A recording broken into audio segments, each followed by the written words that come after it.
से झुंझुनू के अंदर जो भी विद्यार्थी सीईटी भर्ती परीक्षा 2026 है, जी हाँ साथियों, यदि आप भी तैयारी कर रहे हो सीईटी ग्रेजुएशन लेवल या फिर सीईटी 10+2 की तैयारी, तो आप सभी के लिए बहुत ही महत्वपूर्ण क्वेश्चनों की क्लास होने वाली है। तो क्योंकि आज की इस बहुत ही बेहतरीन क्लास के अंदर साथियों हम हल करने वाले हैं राजस्थान जीके से जुड़े हुए टॉप 50 महत्वपूर्ण क्वेश्चन। जी हाँ साथियों, आपकी एग्जाम के अंदर भी जो है ना ये राजस्थान जीके से जुड़े हुए 40 से 45 क्वेश्चन आने वाले हैं। जी हाँ, तो ये बहुत ही बड़ा वेटेज होने वाला है राजस्थान जीके का। तो आपको पास करना है तो साथियों 40% जो आपके मार्क्स लेकर आना है ना, तो यहाँ पर साथियों 30% जो मार्क्स है ये राजस्थान जीके से आपके कवर हो जाएंगे। तो ये मॉडल पेपर के रूप में क्लास होने वाली है। तो आज की इस बहुत ही बेहतरीन क्लास को हम फटाफट स्टार्ट करते हैं। जब दुनिया कहती है कि अब कुछ नहीं हो सकता, तो वही सही समय होता है लाडलो कुछ कर दिखाने का, कुछ कर गुजरने का।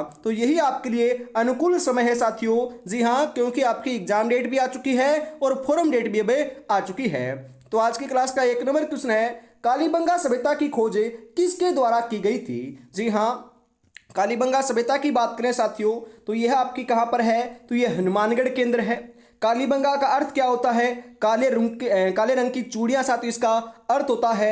कालीबंगा की बात करें साथियों, कालीबंगा से जुते हुए खेत के जो है ना ये आपके साक्ष्य भी मिले हैं और इसकी जो खोज है ना ये साथियों अमलानंद घोष के द्वारा की गई थी। तो ध्यान में रखिएगा। और कालीबंगा जो सभ्यता है ना ये साथियों घग्गर नदी के किनारे, प्राचीन सरस्वती नदी के किनारे आपकी स्थित है, ये आपकी विकसित हुई थी। तो यहां पर ऑप्शन नंबर 1 आपका सही हो जाएगा। मत्स्य जनपद का सर्वप्रथम उल्लेख किस में मिलता है, ऋग्वेद में, यजुर्वेद में, सामवेद में, अथर्ववेद में। किस में मिलता है साथियों, तो यह आपका ऋग्वेद में मिलता है। ऋग्वेद ऑप्शन नंबर 1 जो है ना ये बिल्कुल सही आंसर आपका यहां पर हो जाएगा। प्रतिहारों की कौन सी शाखा सर्वाधिक पुरातन मानी जाती है, मारवाड़, जालोर, मंडोर या उज्जैन। प्रतिहारों की कौन सी शाखा है जो सबसे पुरातन मतलब कि सबसे पुरानी मानी जाती है, तो यह आपके साथियों मंडोर मानी जाती है। और मंडोर कहां पर साथियों, तो मंडोर आपका जोधपुर केंद्र है। कहां पर है, जोधपुर में है, ध्यान में रखिएगा। जी हां, अगला क्वेश्चन है, इजलास खास की स्थापना किसके द्वारा की गई थी, महाराजा बन्ने सिंह के द्वारा, महाराजा अजीत सिंह के द्वारा, महाराणा सज्जन सिंह के द्वारा, राणा भगवंत सिंह के द्वारा। तो इजलास खास की जो आपकी स्थापना है साथियों यह आपकी जो है ना ये महाराणा सज्जन सिंह के द्वारा की गई थी। तो ऑप्शन नंबर 3 जो है ये आपका बिल्कुल बिल्कुल सही आंसर आपका यहां पर हो जाएगा। अगला क्वेश्चन है कि राणा कुंभा की हत्या हुई थी अचलगढ़ में, चित्तौड़गढ़ दुर्ग में, नागदा में या फिर कुंभलगढ़ में। जी हाँ साथियों, ध्यान में रखिएगा, क्वेश्चन आएगा हम महाराणा कुंभा के बारे में चर्चा करने वाले हैं। तो साथियों महाराणा कुंभा ने जो आपका दुर्ग बनाया था ना, ये कौन सा दुर्ग बनाया था, तो ये आपका कुंभलगढ़ दुर्ग बनवाया था, ध्यान में रखिएगा। और कुंभलगढ़ दुर्ग के अंदर ही आपका एक कटारगढ़ दुर्ग है जिसे मेवाड़ की आंख कहते हैं, जो महाराणा कुंभा का निवास स्थान माना जाता है। जी हाँ साथियों, जो आपके महाराणा कुंभा है ना उनकी हत्या जो है साथियों ये उन्हीं के पुत्र उद्दा के द्वारा, जी हाँ साथियों उन्हीं के पुत्र उद्दा के द्वारा की गई थी। और कहां पर की गई थी, तो ये आपकी कुंभलगढ़ दुर्ग के अंदर ही की गई थी। ये बात सारी ध्यान में रखिएगा। तो यहां पर ऑप्शन नंबर 4 जो है ये बिल्कुल सही आंसर आपका यहां पर देखने को मिल जाएगा। अगला क्वेश्चन है कि राव जोधा ने किस वर्ष में जोधपुर नगर की स्थापना की थी, 1459 में, 1539 में, 1526 में, 1113 में। राव जोधा ने जो है ना जोधपुर नगर की साथियों स्थापना की थी, तो यह आपकी 1459 ईस्वी में की थी। तो 1459 ऑप्शन नंबर 1 आपका यहां पर सही हो जाएगा। और साथियों आपकी उदयपुर शहर की स्थापना भी कई बार पूछा जाता है, तो ये जोधपुर शहर की स्थापना के 100 वर्ष के अंतराल के बाद, जी हाँ ठीक 100 वर्ष के बाद मतलब कि 1559 ईस्वी में जोधपुर शहर की स्थापना महाराणा उदय सिंह के द्वारा, बिल्कुल साथियों जोधपुर की तो आपकी 1459 है और आपकी उदयपुर की जो है ना ये 1559 के अंदर महाराणा उदय सिंह के द्वारा की गई थी। बात ध्यान में आपको जरूर रखना है। जी हाँ, अगला क्वेश्चन है साथियों, हुर्रा सम्मेलन किस वर्ष आयोजित हुआ था, 1734 ईस्वी में, 1740 ईस्वी में, 1804 ईस्वी में, 1757 ईस्वी में।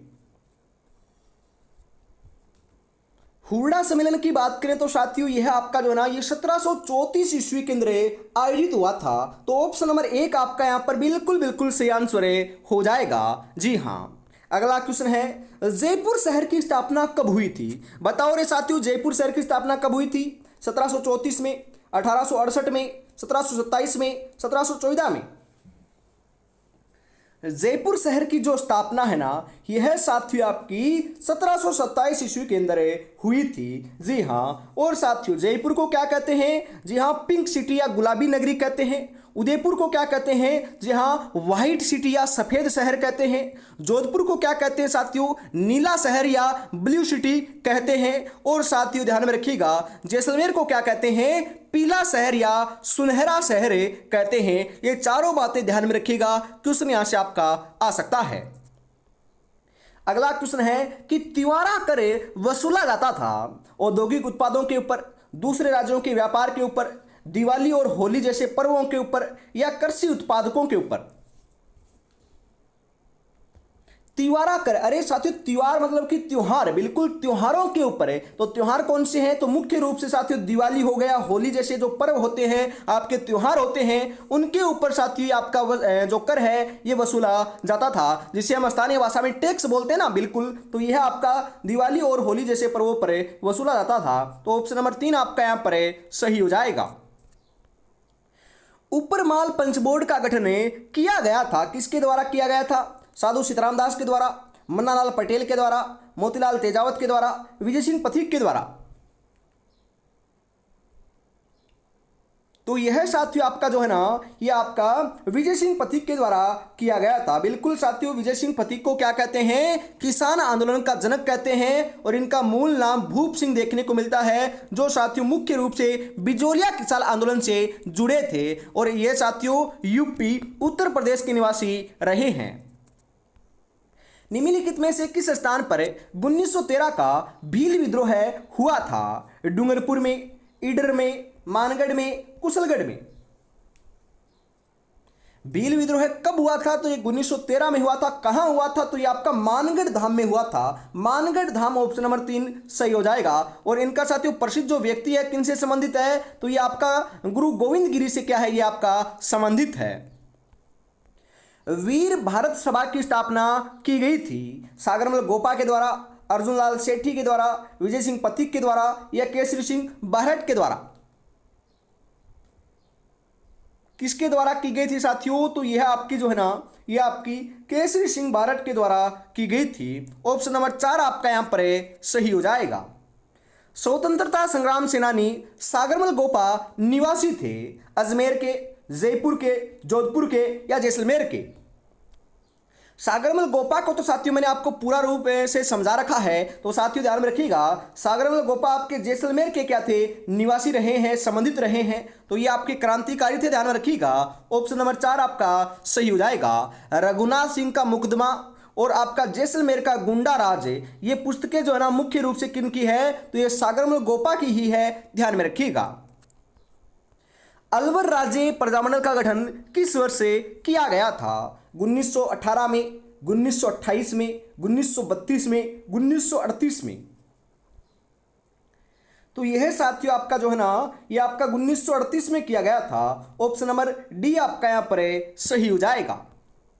सिरोही का राजस्थान में विलय कब हुआ था? 1952 में, 1948 में, 1956 में, 1949 में? सिरोही का जो राजस्थान में विलय है साथियों ये आपका कब हुआ था? 1956 में हुआ था। और सबसे लास्ट में सिरोही का आपका विलय होता है और 1 नवंबर 1956 को जाकर एकीकरण पूर्ण होता है। और वर्तमान राजस्थान का जो अस्तित्व है ना ये अपने सामने देखने को मिलता है। तो यहां पर ऑप्शन नंबर 3 जो है ये बिल्कुल राइट आंसर हो जाएगा। जी हाँ। और अभी तक आपने चैनल को सब्सक्राइब नहीं किया है ना लाडलो, तो फटाफट जरूर कर लीजिएगा, क्योंकि साथियों आपकी एग्जाम तक जो है ना ऐसी ही क्लास देखने को मिलेगी। जल्दी आपकी साइंस की क्लास, हिंदी की क्लास बिल्कुल साथियों आपकी फटाफट हमें स्टार्ट करने वाले हैं। बस आपको तैयारी में जुटे रहना है। और साथियों सबसे पहले क्लास का नोटिफिकेशन या कुछ भी जानकारी आपको प्राप्त करनी है तो आप हमारे व्हाट्सएप ग्रुप से जुड़ सकते हो। बिल्कुल 9636 175 9